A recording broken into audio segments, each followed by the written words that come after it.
I thought my husband was cheating on me with his stepsister because of their strange, secretive behavior, until I discovered the horrifying truth. She had actually assaulted him back in college and had been blackmailing him for years to keep it buried, manipulating his life and our marriage from the shadows. I suspect my 24-year-old husband and his 23-year-old stepsister are involved in an illicit relationship. My mind is reeling, and I'm unsure how to proceed. My husband's parents separated when he was 15, and his father remarried when he was 17. His stepmother has a daughter, let's call her Jess, who was 16 when the marriage occurred. They resided together for about 18 months before he went off to college, which is where we met during our first year. In our second year, Jess enrolled at the same institution. He brought her into our social circle, and she quickly integrated. They always appeared more like companions than siblings, given their parents' later marriage, though they occasionally used bro and sis back then. I sometimes sensed a subtle flirtation from her side, but he never reciprocated, and I dismissed it as part of her personality, thinking I was overreacting because such a thing seemed improbable. Fast forward to the present. We all still reside in our hometown and frequently interact. Jess remains unattached and hasn't had a romantic partner for several years. She and my husband maintain a very close bond. When we're all together, including their parents, if we're on the sofa, she'll sit right beside him, sometimes even resting her head on his shoulder when he's showing her videos on his phone. I've always found this peculiar, but, again, shrugged it off. Of course, they aren't biologically related, but it would still be quite inappropriate and strange, so I never fully allowed myself to entertain such suspicions. However, over the past half year, things have become increasingly odd. Both my husband's and my birthdays are in April, just a week apart, so for the last couple of years, we've typically combined them and celebrated together. We hosted friends and family, and usually, we receive shared presents. Yet this year, Jess gave my husband something specifically for him, rather costly gaming headphones and a wristwatch, but nothing for me. She also presented him with a card, containing a considerable amount of writing. I didn't get to read it while we were opening gifts, and later, I couldn't locate it. When I inquired with my husband about its whereabouts, he casually dismissed it, saying, "Oh, I must have accidentally tossed it with its envelope." But the envelope was still among the other items on the counter. They've been exchanging many more messages, and she's also been communicating with me less. Remember, she and I have been friends for the past 5 years. Sometimes I'll see messages from her appear on his phone screen, complete with emojis. This happens when he's holding it, and he'll quickly unlock it, so I've never truly been able to see what they say. If I suggest we meet up or hang out just the two of us, she's always unavailable. But if it involves her coming to our home to see both of us, she never declines. He has also been visiting her more frequently, which is a somewhat complex detail because she still lives at home with her mother and his father. He simply tells me he's going to spend some time with his dad, but I have a strong feeling it's for her. He and I have also been less intimate recently. Neither of us has ever had extremely high libidos, but we've always averaged at least twice a week, and now it's closer to 2 or 3 times a month. What truly pushed me to the brink was when we all gathered this past July 4th. We were at my Phil's house for a large barbecue and pool gathering. While in the pool, she continuously clung to him from behind. Imagine him giving her a piggyback ride in the water, splashing him, being excessively playful, and so on. I kept thinking I was imagining things, that perhaps after all these years, they genuinely shared a sibling-like dynamic and she was merely joking around. Yet I also caught her gazing at me when my husband and I were close, and she appeared infuriated. Now, to the worst of it all, we were finished in the pool and went inside to change. I was with my husband in his room, and precisely in the middle of our changing, she entered without knocking, casually asking if she could borrow my hairbrush. My husband had no clothing on. I was appalled and uttered something like, "You need to knock first." She seemed unfazed and lazily covered her eyes, remarking, "Oh, whatever. He's practically my brother." My husband appeared somewhat self-conscious, but not as much as one might expect. She departed as if nothing out of the ordinary had occurred. Since then, she has barely spoken to me at all, and I am absolutely spiraling with this idea. Am I being irrational? I haven't mentioned anything to him yet because I'm so terrified of being mistaken and then merely accusing him of a relationship with his stepsister. I need others to tell me if they concur with my observations. Small update. I want to express my gratitude to everyone who responded when I made this post. I was hoping for validation of my concerns, but also fearful of it at the same time. I'm striving to maintain composure and act normally around him as best I can. Tomorrow, he is supposedly going to his father's, so I intend to go there and see what is taking place. Update. Hello everyone. I apologize for the considerable time that has passed since my initial post regarding this. To say that our family has completely fragmented since I last posted would be an understatement. So much has transpired that I never anticipated or was ready for, so I apologize for my sudden silence, but this has been incredibly difficult. Just for your information, I will be referring to text messages quite frequently, and it will be in paraphrased form. Picking up from my last update, I did go to his father's house that weekend when my husband said he was going to see him. When I arrived, only my husband's vehicle was in the driveway. I wasn't sure what to do, whether to try calling his father, calling my husband, or what. I decided to simply go inside because I didn't want to engage in any games. I entered and heard his and Jess's voices emanating from the kitchen, and it sounded as though they were arguing loudly. Even now, I couldn't tell you what they were saying. I was so full of adrenaline as I approached them. It was as if I was observing them silently or something, not truly hearing what was happening. He noticed me and looked completely stunned, and all I could manage to say was, "What's going on?" I stared at them for a few moments, and then my fight-or-flight response kicked in. I am very non-confrontational, so my instinct was to turn and flee. He pursued me and guided me into a guest room to speak again. Then I asked what was happening, that he'd been acting so strangely, and so had Jess, and directly asked if he was being unfaithful to me. He appeared shocked by the question, but then, without warning, he began to weep profusely. I had never witnessed my husband cry before. He stated that no, he wasn't being unfaithful, but he had something to disclose to me but couldn't do it there and needed to leave for us to return to our residence. Initially, I objected and insisted I needed to know right then, but he was still in distress, pleading with me, so I consented. We left his car there and drove home together in mine, but I sat in silence the entire journey as he cried and attempted to compose himself. When we arrived home, we sat in the living room, and I once again demanded to know what was happening, as my patience had worn thin. Then came his torrent of words. He told me that in college, during our junior year, Jess's sophomore year, after he and a group of our friends had attended a party, we were dating by this time, but I wasn't there that evening, as I had come home for the weekend to visit family who were in town. He became extremely intoxicated.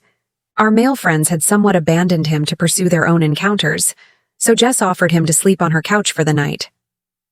Our university had on-campus apartments, and she had a single room because she was a resident assistant. He stated. He woke up at some point after that with his trousers lowered, and her on top of him, engaging in intercourse. He told me that at the time, he felt disoriented and didn't truly grasp what was occurring, and that's all he remembers, waking up and sensing it, seeing her. He then woke up again a few hours later, and she was asleep in her own bed, so he departed and returned to his own dorm.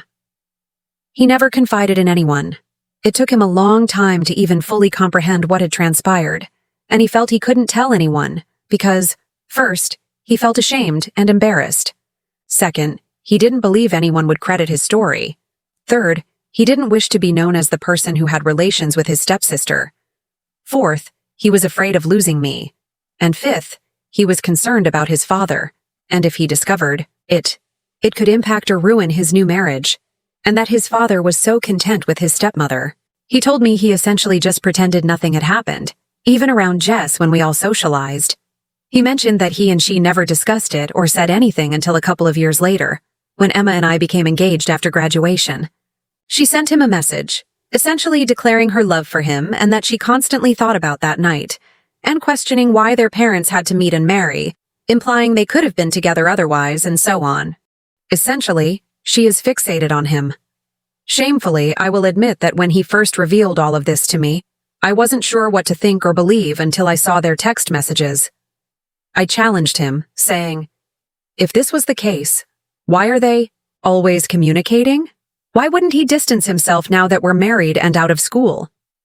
He informed me it resumed with her about 6 months ago, as I mentioned in my original post, when he and I informed our families that we had decided we wanted to try for a baby. He had a screenshot of the text she sent him the following day, expressing outrage about him doing this, stating that marriages aren't permanent until a child enters the picture. There's still a chance for them to be honest with their family, and for him to leave me. She still loves him after all this time and so forth. He responded by saying he loved me and wanted to start a family with me, and that he did not love her in that manner, and he never wanted her to raise this topic with him again. That's when her attitude shifted, and she asked if he didn't love her. Why did he have relations with her?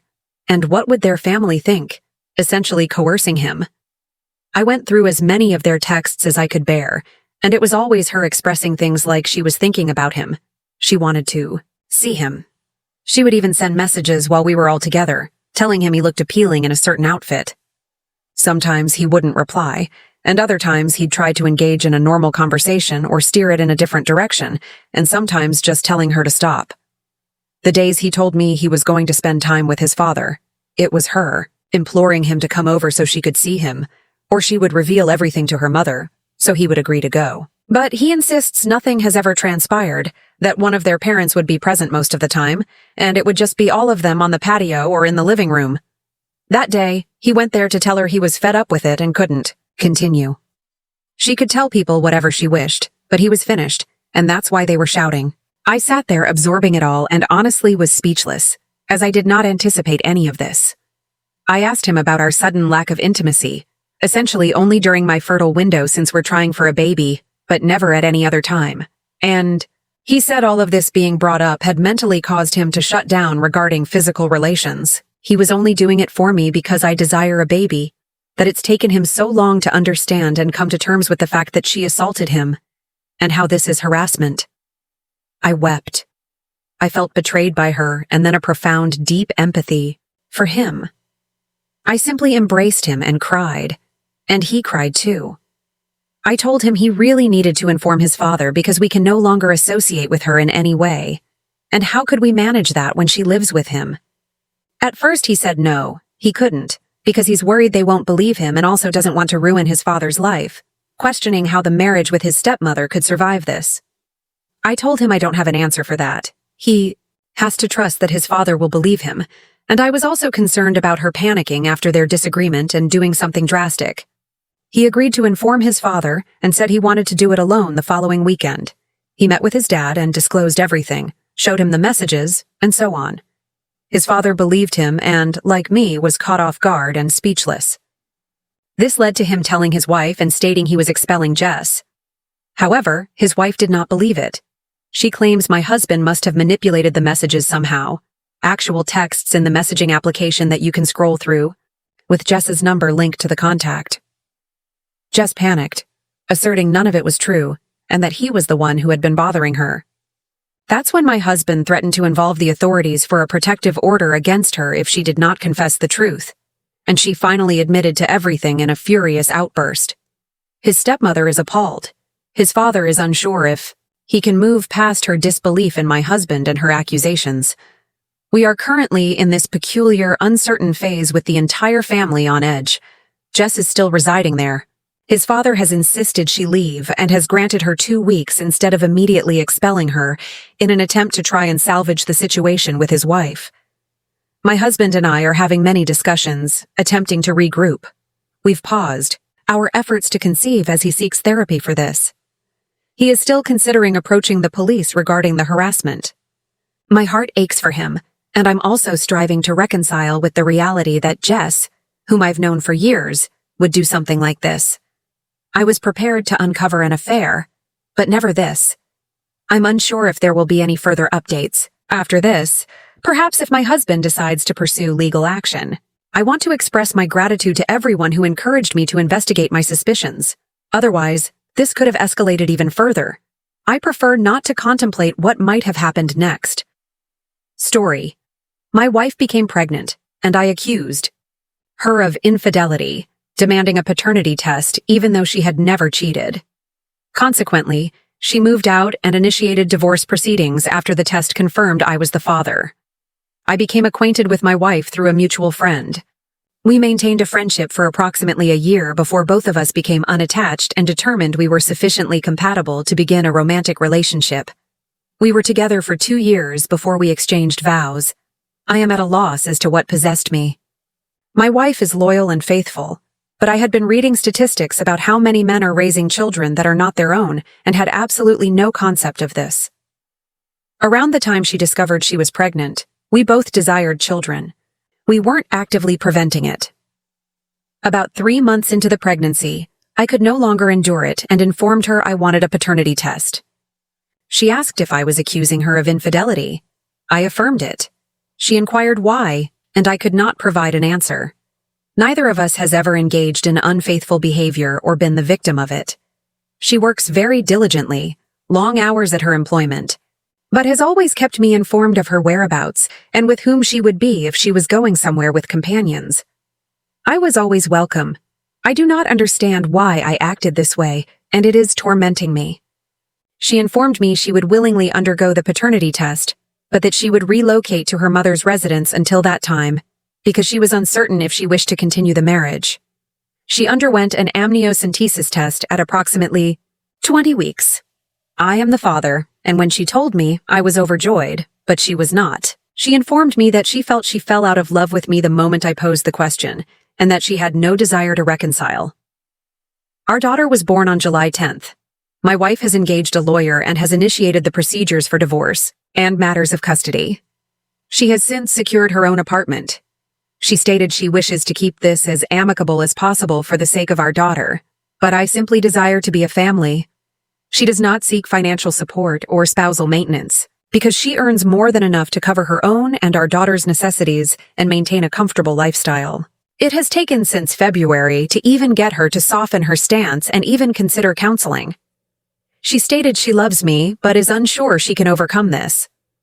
Now, I am trying to conceive of how to rectify this, and I am simply such a shattered mess. I want to prepare a list to discuss on Monday at counseling, but I can only think of apologizing, and that has not yielded a difference in recent months. I do not believe it would now. Update 1. I had the opportunity to sit down with my wife during my visit with our daughter while she was napping. She says that this was the decisive factor. Here is why she took such a severe approach, as many people have commented. As much as this hurt, I needed to hear it. I had difficulty trusting her throughout our entire relationship despite the fact that she had never been unfaithful to me or any prior partners. She has caught me looking through her phone, email, and work laptop before, and because she handles confidential information, she says I expose her to liabilities with her clients. No, I have never discovered anything incriminating. She has never concealed anything except work-related matters due to confidentiality. Her bank accounts, credit card details, and phone records were always accessible to me because she had caught me snooping before, and she wanted to alleviate my anxieties. I had recently installed Tinder on my phone, and she had discovered me on OkCupid 6 months ago. Her closest friend sent her my profile, so she believes this is me projecting. She became upset about the inconsistency of it all, as she had to be entirely transparent with me. But she says I never extended her the same consideration and always complained to her about my privacy. I had my phone secured with a passcode. I would become agitated if she did the same, and I would get angry with her if she accessed my computer or email for any reason, even if it was bill-related. She stated what truly made her unwilling to work on it were some of the following points. She felt no support from me whatsoever before the test. She would come over every other day and speak with me, but I was distant towards her, and that she attempted to work on it in the beginning. She said my detachment made her lose interest. I refused to assist her in covering the copay for the amniocentesis. She stated this was petty behavior that caused her to feel this way, but she was going to undergo an amniocentesis test regardless because she is concerned about birth defects, and her insurance did not deem it medically necessary. I went on a few dates after she moved out, and she discovered this. She considered it unfaithfulness because she had been attempting to work on our marriage at that point, and had even scheduled counseling appointments that I declined to attend, until she received the paternity test. I did not recall this, and did not include it in my last post. She stated she is willing to work on the marriage, but she emphasized that it must be equally open both ways, and she is unwilling to move back in with me immediately. I must provide her with the passcode to my phone and remove Tinder. I do not wish to give her the passcode to my phone because I believe I am entitled to my privacy. Her other condition is individual therapy, as well as couples counseling. I also do not want to pursue this because, as many of you have indicated, there is nothing wrong with desiring certainty. Update 2. I now recognize that I am not exactly someone you would want to empathize with, and I am sorry. I do love Marissa and aspire to be a better husband and father, but I will not have that opportunity. In therapy, our therapist had us lay everything bare, and I admitted that I was an unfair hypocrite. She confessed that she is happier without me, despite effectively being a single mother. For all intents and purposes, we attempted to work through it with her outlining her conditions for re-entering the marriage. I still feel I did not betray her, because she left me without discussing any terms. She believes I was unfaithful because we were still married and actively discussing her eventually rebuilding her trust in me and returning home. We agreed to try one more therapy session, but on Tuesday morning, she canceled it and initiated divorce proceedings. We had dinner that evening. She informed me she was sorry, but she did not believe it would succeed because her trust at this point was irreparably shattered. I told her it was all right. We sat down and discussed visitation until she departs in January, when she will be relocating to her home state for an opportunity that provides her with more income and superior benefits, including on-site childcare. She told me she holds no ill will towards me, but she wishes it had not concluded in this manner. I told her it didn't have to, but she disagreed and said it did. I told her I would give her access to my phone and such, but the fact that I subjected her to that left a bitter taste in her mouth about it. And she does not desire a relationship where it is considered acceptable to not share or search through the other person's belongings without cause, as she phrased it. We agreed on child support, and we will formalize it in writing. I earn a comparable amount to what she will be making, so we agreed to divide the baby's expenses. The baby will be covered by her insurance. I provided her with a check for the amount for the amniocentesis. Anything else we can consider. I know there is no possibility of regaining my wife now, but how can I be a good father to the baby from a distance? We discussed my eventual relocation to be closer. She made sure to stress that for the baby's sake, we will not be reuniting, but I am bound by a contract until next December at the earliest.